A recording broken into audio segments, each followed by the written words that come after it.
In today's video, I'm going to go through exactly what supplements you should probably be taking if you're a man in your 30s, 40s and 50s. Now, this is going to be based around fact and what I think everybody should probably take to have in their tool belt. I find content at the moment online is so confusing with people telling you what supplements you should take and forcing a sponsor down your neck or something that has worked for one person but might not work for everybody. I'm going to remove all that today and I'm going to go through the stuff that you should spend your money on to help you, make life easier, to make you healthier. It's important to understand firstly, before we do that supplementation is a very small part of the entire process when it comes to losing fat and getting healthier. It's not going to do what it says on the tin in terms of the massive impact that the marketing will say, but that's really important to understand.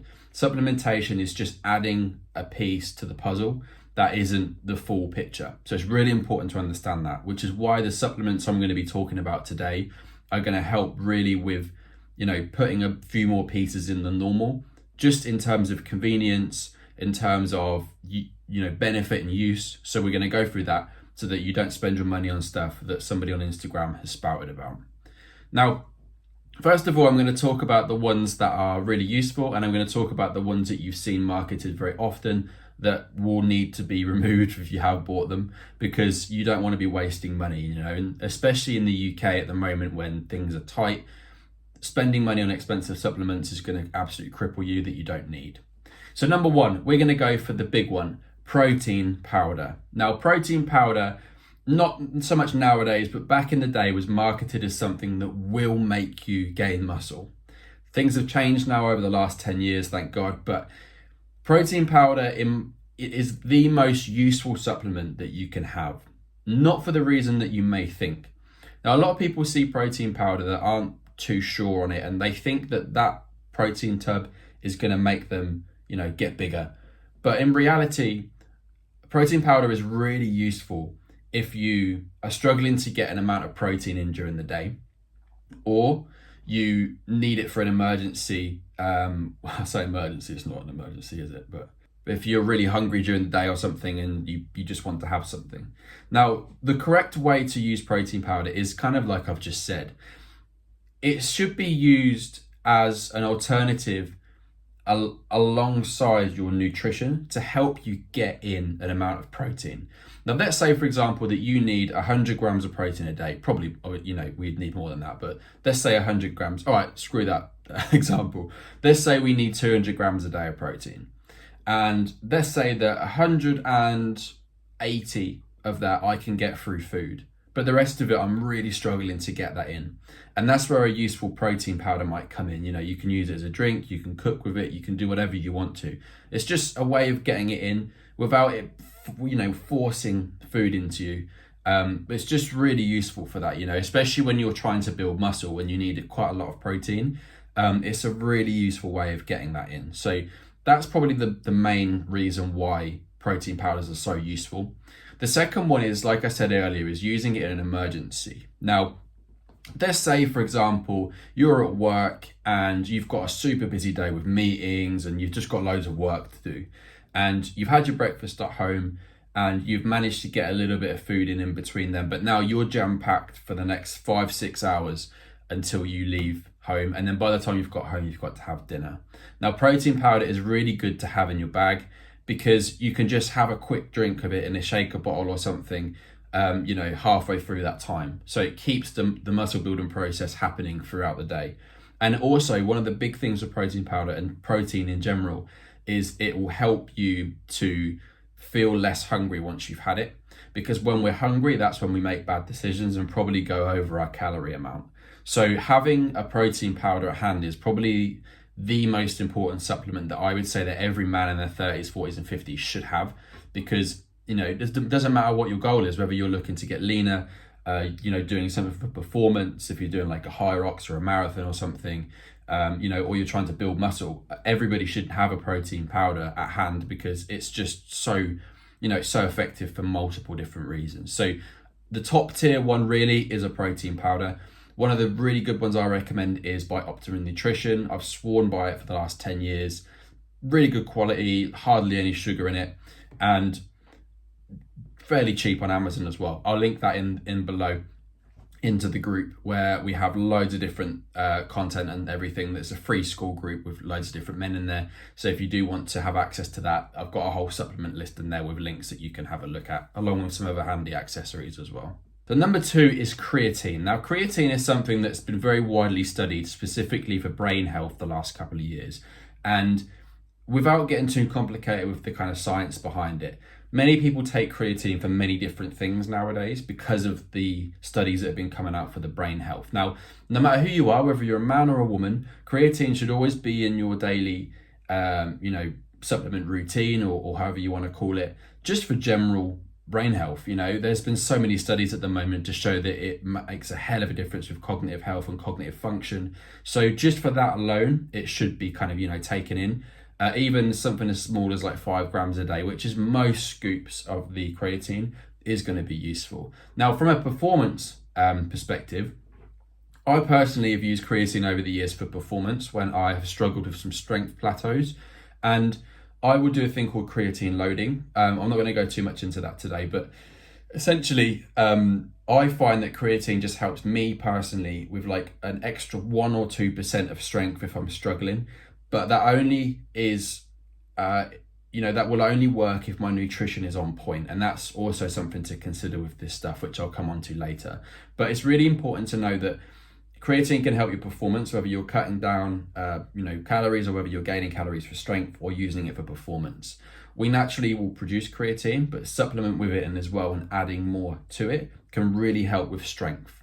So if you're kind of looking to get leaner, I won't always say to go on creatine. I'd probably say that protein powder is probably the most useful for you. But as long as your food's in check, as long as your calories are okay and you're recovering and you're resting, if you are struggling with your gym a little bit, creatine might just help you to be able to get that just 1 or 2% extra. So in terms of actual performance enhancing supplements that are natural, creatine is probably the most top tier one. But again, it's important to understand that, a supplement won't specifically make you do a certain thing that's, life-changing. It just aids a little bit with it, which leads me on to the things that you probably shouldn't buy. So just to recap there, the 2 that I would probably recommend to have in your arsenal is a decent protein powder like Optimum Nutrition, or creatine as well, or whichever. Protein is the best in terms of use, and then creatine might just help a little bit if you want to. Quick caveat on creatine as well: if you take too much in, you will gain a lot of water retention, which can skew your data when it comes to fat loss. So be very careful of that. If you have any questions about that, obviously I've got loads of content in my school group, which is a free men's community. So please join that and let me know, and I'll be able to give you some resources on that as well. Now, these next 2 supplements are things that are probably marketed the most, which I would probably avoid if I were you, if you're a man in your 30s, 40s and 50s. And the first one is a test booster. These have been around for years, even when I started at like 14, and they're not marketed as much now because people are wiser to them, but they are still marketed. Now, as men, we hear the word testosterone and we just think, higher sex drive, stronger, muscles. And when we see a supplement that says testosterone booster, we naturally will just be drawn to it. I have spent many years when I was younger buying test boosters, and they just do nothing. The whole point of a test booster is there's apparently ingredients in them that will help, boost your testosterone. But in reality is they just don't work. And that's the reality. They might work for a very, very, very, very, very small percentage of people. But even then, it's going to be a very small percentage of an increase of anything, if that. So, and I've only just said that just because there might be somebody out there that it has potentially worked for. But for 99% of people, they just do not work. And I have spent many amounts of money on test boosters back in the day, and they just do nothing.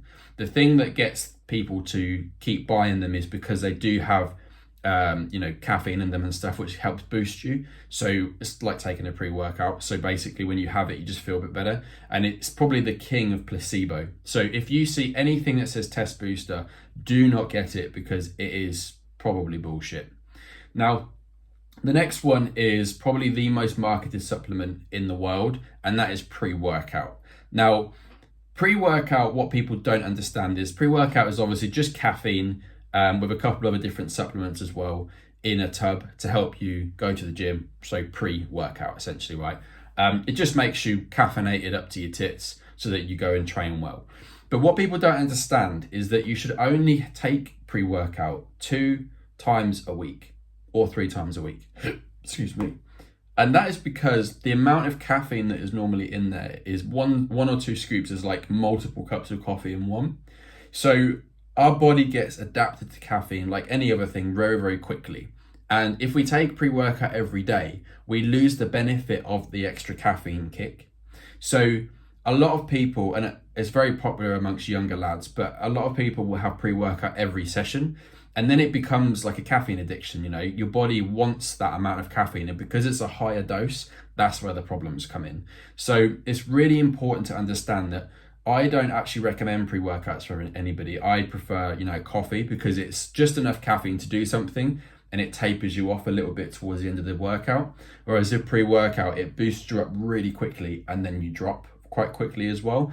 So just when you actually need the caffeine, that's when it starts to drop. So it's very important to understand that if you do have pre-workouts, you only should need it on the days that you really need it. And that's probably like 2 times a week, if that. And the problem is most people always say, well, I need it every day. And that's where they've become dependent on the caffeine. So it's really important to understand that pre-workouts are not worth the money. And they're so expensive as well, you know, for like a decent, healthy one. There's a reason why a lot of pre-workouts were banned back in the day. So it's very important to understand that. Now, there's just a couple of personal recommendations here that I have benefited from myself, and I know a lot of clients have as well, on the hype around Tongkat Ali and ashwagandha. Now, again, I'm not going to make this a super long video, but I have found that Tongkat Ali, which is a herb that you can buy from, you know, most reputable supermarkets or decent websites. There's a really good website called British Supplements, which I will link in my group as well. If you want access to that, click on the link.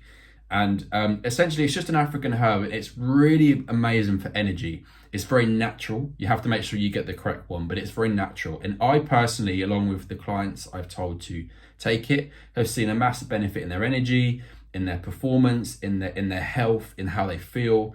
And that has been something that's been pretty cool. So obviously, you won't get your blood work done and somebody say you're low on Tongkat Ali, you know, because it doesn't work like that. But it might be worth just trialing that just to see if it gives you that extra step. And I personally found it did, alongside a couple of my other clients as well. But again, I'll link the one that I used in my group. The second one is ashwagandha, which is a very similar thing. Again, another herb, but pair those together, they can naturally you know, increase your energy by tenfold sometimes. I had to go for a run on Christmas Day because I had that combo, which was quite funny one year. But yeah, I'm not going to go too much into it because, again, I end up kind of contradicting myself on this whole video, but they're just a couple of things that might be worth considering. I can have more of a chat with you about them as well. And it's just about, you know, knowing what you need in the day, which is the most important thing. So that's why protein powder and creatine are probably the most effective supplements you'll ever take. You don't need multiple amounts of supplements. You just need something that's going to make your life a little bit easier. So if you have any questions about that, please let me know. DM me on Instagram or join the community down below where I have a ton of content on supplements. And I've also just added an accessories tab as well with loads of different handy links that will make your day easier to get.